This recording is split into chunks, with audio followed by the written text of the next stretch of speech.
In this topic, we will study the taking the corrective action. What do we mean by corrective action? If the standards are there and key variables are there and productivity norms are set, but there are loom stoppages. In that case, what and how do we take the corrective action? For taking corrective action, we have to maintain the important timings and settings of the plain loom as per standards. In the next slides, we will see the timings and settings of various functions of plain loom. Taking corrective action in that particulars, cotton warp and filament warp.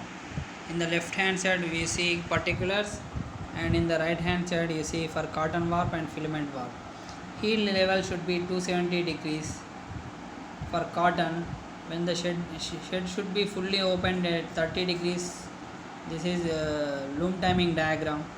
Dwell starts at 30 degrees, dwell ends at 150 degrees, shed starts closing at 150 degrees, and the similar values you can see for the filament warp. So what does it mean by loom timing diagram?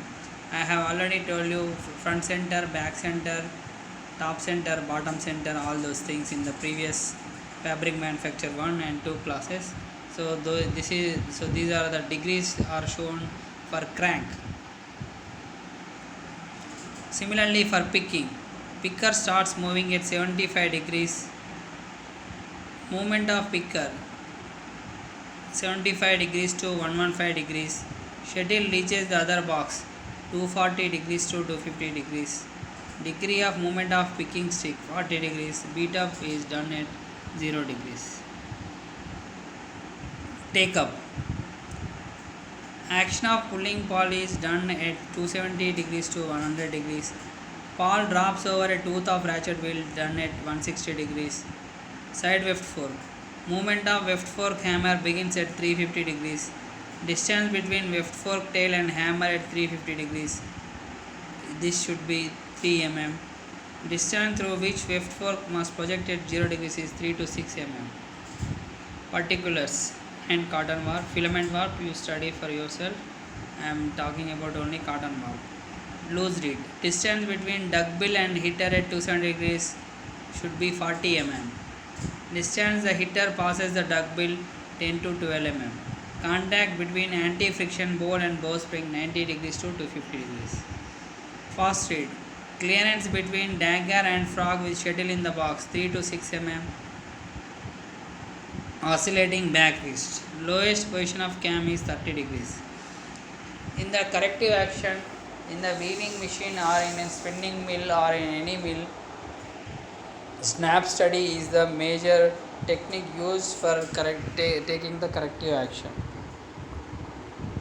This is the sampling technique based on the law of probability. It consists of making a series of random observations of the loom shed, noting the machine stop and the cause of each stoppage.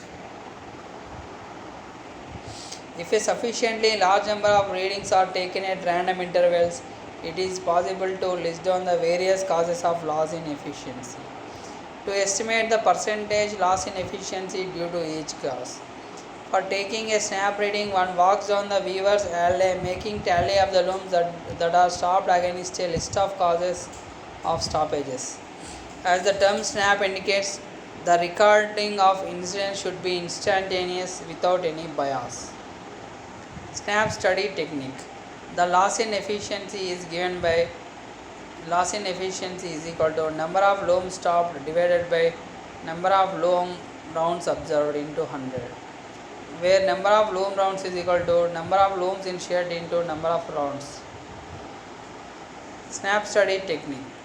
The number of rounds are required for estimating efficiency E with an accuracy of plus or minus 1% for a loom shed having n number of looms at 95% confidence is given by R is equal to 4E multiplied by 100 minus E divided by N, where E is equal to efficiency, N is equal to number of looms, and R is equal to number of rounds.